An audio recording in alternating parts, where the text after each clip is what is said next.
So, hello, everyone. I have the honor today to be speaking with Carolyn Daitch.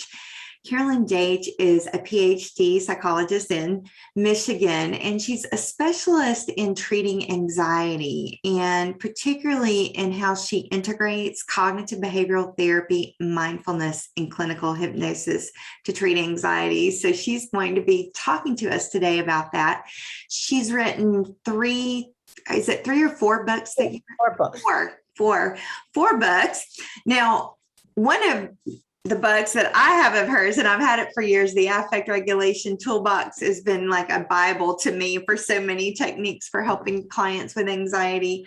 But she's also got a more recent book that's a more comprehensive book on treating anxiety that you should definitely check out. I just don't have the hard copy on me today. But we're going to be talking about that and some articles she's written and research she's done and some techniques, some of her favorite techniques. So thank you so much for being here today, Carolyn. My pleasure. I love to share this information. Yeah. So to start, I always ask people, how did you get interested in studying clinical hypnosis? Well, it's like so many things in life. It was serendipitous. It was kind of a lucky accident. I had just moved back to Michigan, been gone about 15 years or so. And I basically wanted to meet other professionals just so I wouldn't be lonely. I didn't know anybody here. And so I got these things in the mail, and I had a 3-week-old baby. And so I didn't want to spend a lot of time away from him. And I got this stuff in the mail, and there was something on family therapy that came in that sounded interesting, but I thought, oh, family therapists, they have to work in the evening. I don't want to do that. And then there was something on neurolinguistic programming, which was popular then and still is, but it required an hour drive each way each week. And then something came in about advanced training in hypnosis. It was one Sunday a month. I said, I can do that. Yeah. Manage that with an infant. So I had taken a course before, so I was theoretically ready for advanced, but I really wasn't. And the other thing that I wasn't ready for, and this is, I want to encourage people not to wait till they feel competent at something. Just dive in and do it, or you'll never do it. The fellow who was teaching it, who was trained by Erickson, Chuck Stern, asked me to be his assistant teacher in his workshops. And I was scared to death. So I read everything I could read, and I would go to all these workshops, and I discovered that I may not have known as much as he did, but I was a pretty good communicator about it. So I started teaching, and the best way to learn anything is to write about it and teach it. So it was a lucky accident. Oh, what a great story. And I love how sometimes when, we're surprised at the impact that learning a new skill can have on our lives. Right. And so you've really studied and mastered this art, I think, of integrating cognitive behavioral therapy, mindfulness, and clinical hypnosis. So can you tell us a little, I know you've written an entire book on it and done entire courses on this, but kind of can you help learners understand how they fit together nicely and how you might integrate them together? Thank you for that question. When I was coming of age as a psychologist, cognitive behavioral therapy was discovered, and by Aaron Beck and others, and being implemented, but I always had a problem with it. And that problem was, it just seemed to me that if you're in a state of emotional dysregulation, what I call flooding, that it's hard to hear your own wise counsel. And it's hard to hear the wise counsel of others. So it's kind of like if you're saying to yourself, this is not a catastrophe, it's going to be okay. You're speaking in a whisper, but there's another part of you that's saying, it is a catastrophe. So just when I was a relatively young therapist, I thought, we've got to calm down the nervous system, because when you're calm, then you're more reasonable. Then you can think with your neocortex, and you're not dominated by the emotional centers of the brain, which are not rational. So that's why I thought hypnosis, or any calming technique, it doesn't have to be hypnosis, although there's some advantages of hypnosis, could help to potentiate CBT. And so that's where that came from. And I still think that CBT is the gold standard with anxiety. It's incredibly helpful, but you can use hypnosis to make it work better. Like, for example, certainly with hypnosis, in general, you're calming the nervous system. So most hypnotic protocols start with relaxation. So that can be a good combination. The other thing that hypnosis can do is it can help you transfer skills that you've learned in therapy. So whereas with another approach, you might visualize yourself giving that talk or driving on the expressway or what have you, in hypnosis, you really can visualize well and imagine that you're in that car on the expressway. And that, again, I think is a more robust way of combining, say, exposure therapy, which is so wonderful in CBT and indeed works. The other thing that hypnosis does, it can help with desensitization. And so what do? You use hypnotic language in desensitization. The way that I use desensitization is I move people into a calm, relaxed state and then have them visualize what they need to do on a hierarchical scale. So I think it's a very good combo. It also, because you turn inward, it's easier to catch something at the beginning. Like, it's easier to put out, if those forest fires out in California were really small, they could put them out easily. But when they're huge, they can't control that. Same thing, say, with panic.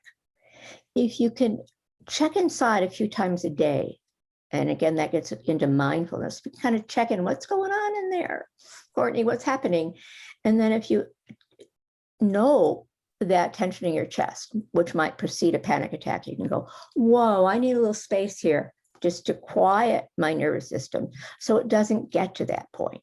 So that's another reason why hypnosis can be very, very helpful combined with other approaches. I agree with you fully.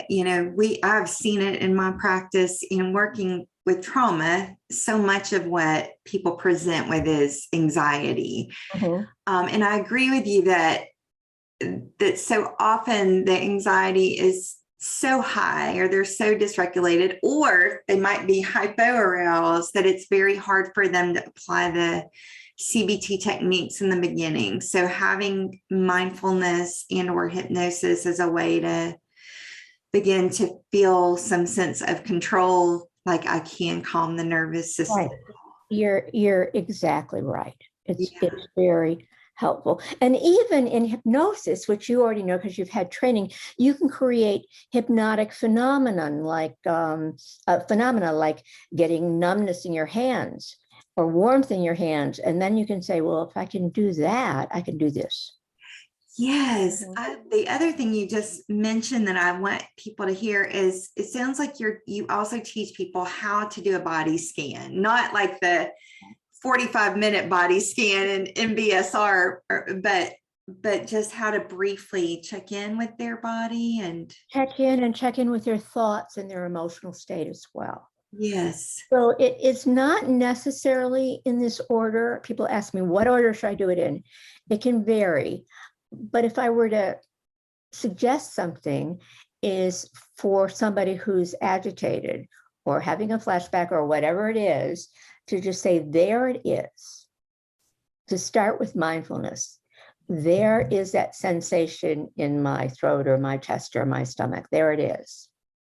And just kind of be with it, to watch and wait. And then what is the thought that's accompanying that? And I can tell you that technique later that I use for the thoughts. And what is the feeling? So you start with that and just be with it without aversiveness. Yes. Just go with the flow. That's what's happening, opening up. And then once you catch it, then you can say, what do I need to do about it? And that's where you can use hypnotic techniques to calm. And then you can use CBT. So that would be sort of the order. I see. That makes so much sense. Yes. Even the writing, most of my patients will prefer to talk back to themselves in their mind, like this is not an emergency, it's simply hormones coursing through my system, say in a panic attack. However, I do think I've been finding that people really do well writing it down in the traditional CBT way. So what is the trigger, and what are my worried thoughts related to this trigger, and what can I say that's reassuring? Or there's a number of different CBT things, but I find people are reluctant to do the writing. So in hypnosis, in actually chapter, kind of the last chapter in my Road to Calm book, and also in the affect book, I talk about visualizing doing the at-home practice. So you can actually overcome resistance to doing that writing down, which takes a little bit more time than just thinking about it in hypnosis. That's right. You can see that as a post-hypnotic suggestion. Exactly. Exactly, Courtney. Right. Or even have someone mentally rehearse writing it down and seeing the benefits of it, and finding it becomes easier to do. Right, right. And then going into the future, when routinely they check and are aware of the precursors of anxiety or flashbacks or flooding, and Yeah. then knowing that they can intervene. So all that can be done hypnotically as well. I like that. And then I love how you mentioned that you found, hypnosis can enhance some of those CBT techniques, like imaginal exposure, Right. because it allows the person to more vividly visualize and experience the situation, and applying some new skills through mental rehearsal and hypnosis. Okay.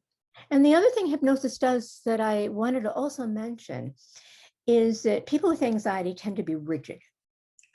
They repeat rigid patterns and they think rigidly, like it'll never get better.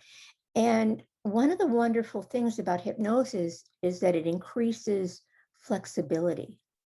So if you can think about it kind of reductionist in a reductionistic way, that the rigidity is in the conscious mind, and the unconscious mind, or kind of the more imaginal mind, is more flexible, so that you can take in the possibility of change Yes. more receptively, I'd say. I like that. That is such a good point. Thank you.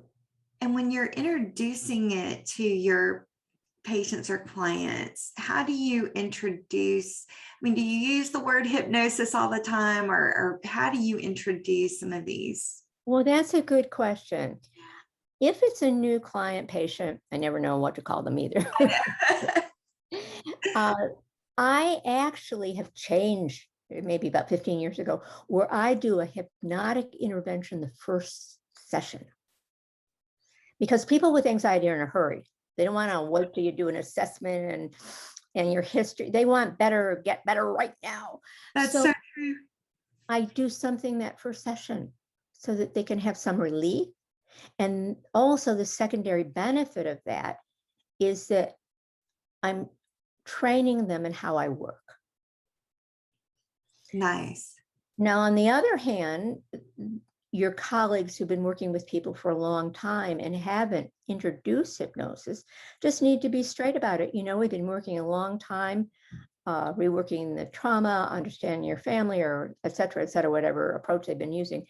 And I've been learning something new that I think would be really helpful to you. And would you be open to that? So you can do it with old patients and new patients, but it's easier if you train them from the get-go. Yeah, I agree with you. And what sort of hypnotic intervention might you do in that first session? Good question. What hypnotic intervention? Well, I probably would do a little bit of breathing, calming breathing or muscle relaxation. But then I would, right in that first session, do fast forwarding, what I call fast forwarding. Or in hypnosis, we call it age progression. What I have them do is imagine that it's the middle of October, some months from now, and we've been working together. And you may not be all the way better, but you're significantly better. And I'd like you to fast forward to the end of summer, into the beginning of autumn, And I want you just to pretend, just to imagine that you have some relief from that overwhelming flooding, and that things are easier for you. Things are better. And I wonder if you can take that sense of relief and satisfaction into this moment right now. Maybe you can feel it right now, how your body's going to feel more relaxed. Those worried thoughts are more manageable, where you'll catch things earlier, where you're more optimistic. And I wonder if you can do that right now. And if you can't do it right now, I wonder if you'll pretend that you can do it right now. That one for the skeptics or who've been so discouraged. So I do calming and then fast forwarding in the first session, because what we want to do in that first session is build optimism. Yes. Yes. Positive expectancy is so much. Exactly, Courtney. And what happens with people who are anxious? They're pessimists. What is true with people with trauma? They've had a lot of bad things happen, so it's hard to be optimistic. That's right. They've been expecting things aren't going to get better. So I love how you're setting up that positive expectancy from the beginning. That has not only does it benefit them in that moment, but I think in their whole perception of what's possible and the therapy process. And you can add to that also, I usually do, and as you're feeling like you're going to be feeling in October, perhaps you can look back to this very first session. And because of your humility in coming in and your courage coming in and the diligent work that you've been doing with me, how that has helped you get to that point. Oh, I love that. I love that. And I think that's such a good idea for people to start with that in the beginning. And I agree with you. I think in that first session, people with anxiety, they want some tool to start moving into some relief as soon as possible. Right away. And then you have another technique or approach that I've heard you talk about in a workshop called STOP. Okay. In your book. So I wonder if you would be open to sharing that with us. Well, I kind of developed this model, and the acronym is STOP. Yes. And the S basically stands for scan. I have sometimes difficulty with that word because people with anxiety, this is parenthetical comment, sometimes people with anxiety scan too much. Yeah. They're feeling that heartbeat and they're scanning too much. What I meant, is that for them to be into mindfulness. So just kind of be aware. What am I thinking? What am I feeling? What's going on, my body, just from time to time. And then if they get a red flag, and this would really be good for your people with trauma, then the T stands for timeout. Mm-hmm. And we need to pause. Timeouts are not just for children. We need to pause because, as you already know, the emotional reactions of anger and fear come on with lightning speed. We cannot catch them. And it takes at least 90 seconds, but it's better to have 3 minutes and really better to have 20 minutes to calm the nervous system so you can think. Mm-hmm. Now, the O stands for overcoming emotional reactivity. And that's where I put my tools in. The tools might be creating numbness in one hand or having two feelings. I call it the juxtaposition of two thoughts and feelings. Or it could be going to a safe place, could be remembering times when you got over difficult things. So once you're in a state where you can quiet yourself, then you can use any of the tools that you or your colleagues teach anyway. Yeah, and so that's what we do, and we continue with the P, putting those tools into practice consistently, having them imagine putting them in practice. Right. Or you could also, I didn't write it as part of my acronym, but the P could also be for perspective. Yeah. When you get into calm, you can have perspective. This is not the end of the world. Yes, I like that. So scan, but mindfully scan. Yeah.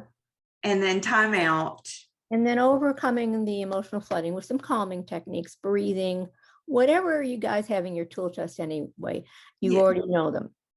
You know the diaphragmatic breathing, you know the safe place many of your people do, or and then the P is elaborating on that and moving into using more of the tools and practicing the tools. So let's talk about some of your techniques. I know one of my favorites is the one you just referenced about juxtaposing two feelings. Well, that's one of my oldies and goodies. I really like that one because it occurred to me a long time ago that it's unrealistic to totally get rid of anxiety. People come to me and they say, Dr. Daitch, I want you to get rid of my anxiety. And that's not, if you're an anxious person, it's not realistic. Even if you're not an anxious person, we all have stress. So what is more credible is to have two parts of yourself giving differing message. So you can, the way I have people do it is they scan their body, they collect all their tension, their worried thoughts, their desire to avoid things, and put it in one hand and make a fist. And it really doesn't matter which hand. And then hold all that tension. And now in your left hand is where you can place the times in your life where you've been successful.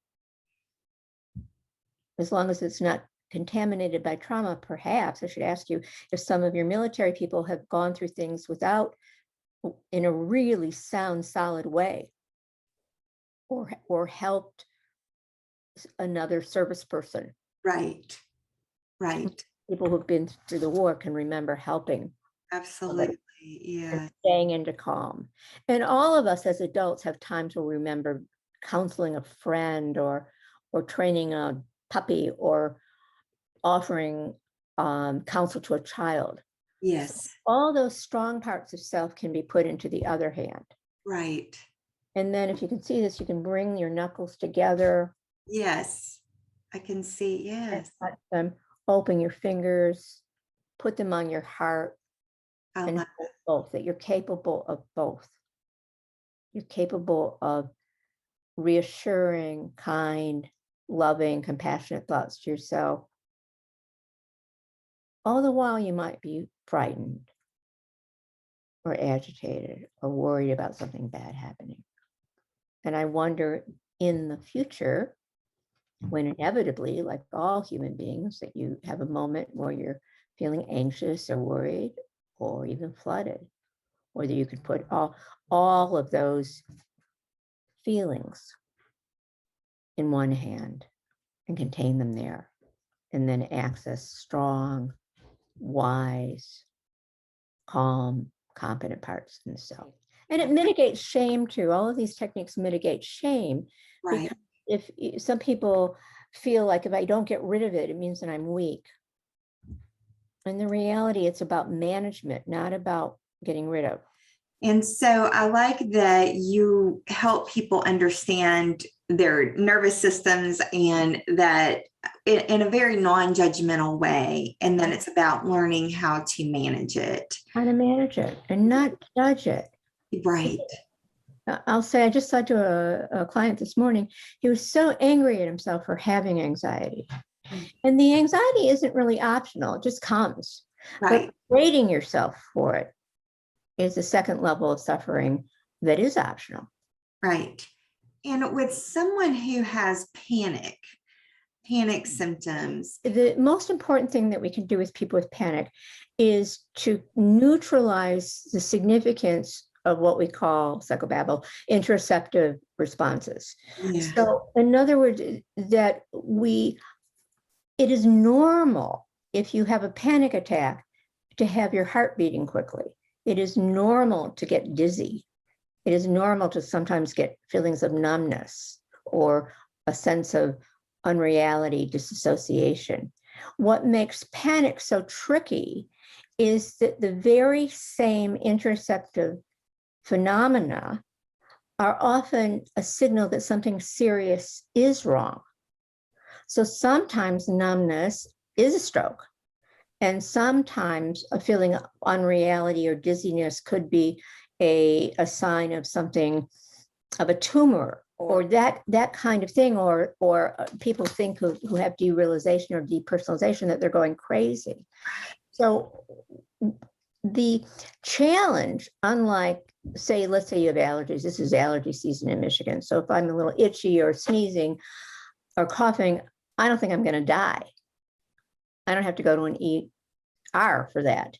But the symptoms that accompany panic are alarm systems for the nervous system. And once they get medically checked out, then they can begin to say, oh, there's the dizziness. The dizziness is from my breathing being out of control. I'm probably hyperventilating. And when you hyperventilate, you get dizzy. So that's how we use it. That's the most important thing to do with panic. And you have to teach it to them over and over and over again, because they sort of don't believe you. And again, it's hard to believe it when you're experiencing it. But after a while, they do. Now, specific techniques that I use, I also use the fast forwarding technique, in that I just did it the other day with an emergency person who called me like on a Sunday with a panic. And it was 20 to 4. And I said, I want you to imagine that it's 4 o'clock. Because your panic attack will be gone. Mm-hmm. It might be gone in 8 minutes, but let's just imagine that it's 4 o'clock. And you might be tired, but it's over. Because most panic attacks last between 8 and 20 minutes. Yeah. There might be ripple effects, kind of like aftershocks later, but usually they're short-lived. And so you can tolerate anything, can you not, for 20 minutes? Mm-hmm. And then I do the fast forwarding that I mentioned before, when they don't have them very often anymore. I love working with panic because people come in with enormous stress, and it's pretty easy to treat once you get their head around. Panic is something where it's a really good marriage between CBT, Right, and yeah. hypnosis. Yeah, but I like what you're saying and how you may be able to use the hypnosis to enhance those CBT techniques. Right. Yeah, like this woman who had the emergency, I sent her part of my PowerPoint that delineates that, say, again, dizziness could be breathing. The heart beating could be a sign, again, of hormones coursing through the system, normalizing. Yes. And the sense of unreality is not a sign of going crazy, but again, it can be breathing and part of the panic. I sent her that to her so she could take it in cognitively, but she really couldn't take it in until I did it the next week with hypnosis. Right. Okay. And then how would you do that? Did you weave that in as hypnotic suggestions? Right. I moved her into a hypnotic state and then had her kind of see that chart that I gave her, and then had her imagine the self-talk. Okay, that's so good. And going back to mindfulness, I think there's an illusion, if you don't know too much, or erroneous assumption about mindfulness, is that it means passive acceptance. Yes. You accept what you're experiencing, but it doesn't mean that you don't take action. Right. Right.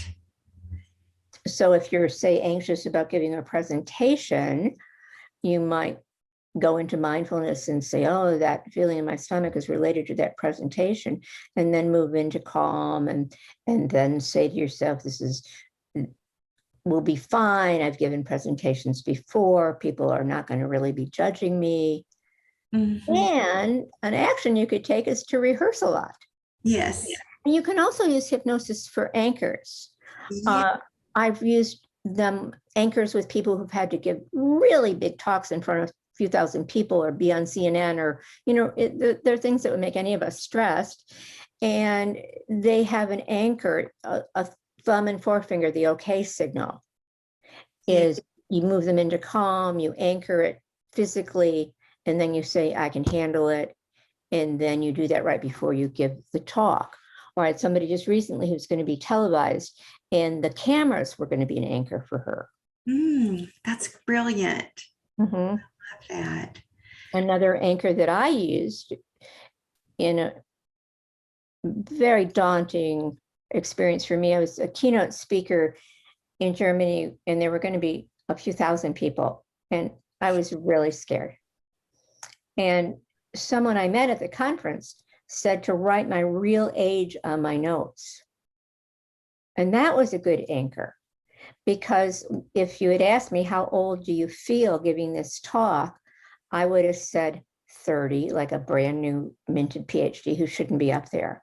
But when I put my real age on my notes, I thought, well, I may not know as much as some people. Maybe Michael Yapko does this more than I do, but I've been in practice for 30 some years. I know a thing or two.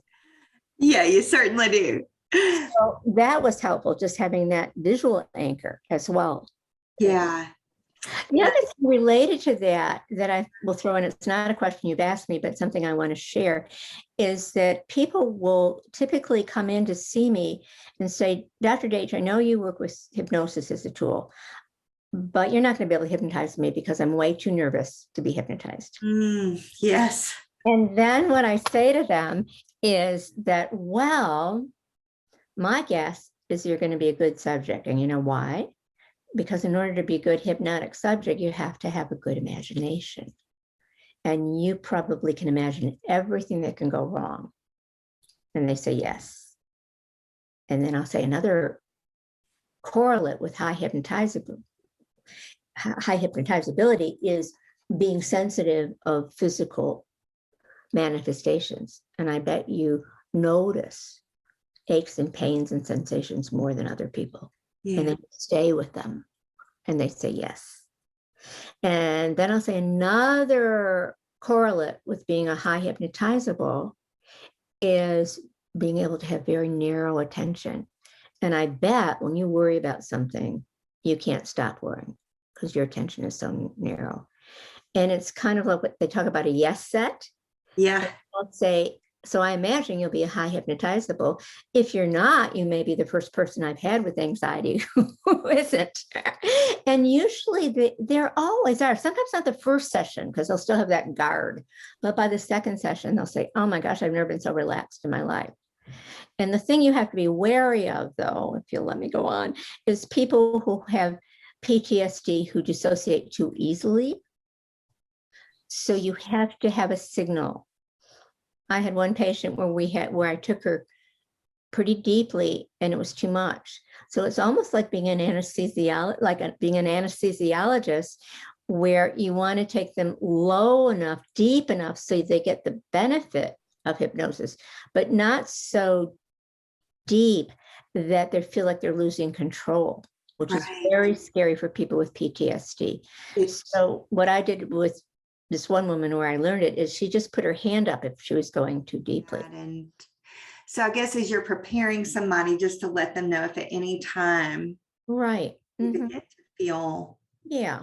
And sometimes with people with trauma who are highly anxious, you might want to start with their eyes open because they feel more in control that way. Yeah, I found that too, that they tend to like a shorter, like eye fixation type of induction to begin with, and that gets them more comfortable. And in this day and age where we've just gotten through this pandemic and we're still not quite, we could be facing another wave of it. What are some suggestions or ways that you help people deal with uncertainty? Because it's such a big piece of anxiety. Well, I give them a mantra, and I have them say this in a waking state and also in a hypnotic state. Is the mantra that I made up is, I don't like uncertainty, I don't want uncertainty, and I can handle uncertainty. Mm. Now, most of us don't like uncertainty, and even people who were anxious before got anxious during the pandemic. And again, there's more uncertainty with the what's coming down the pike now. But people with anxiety really didn't like it. They couldn't handle it.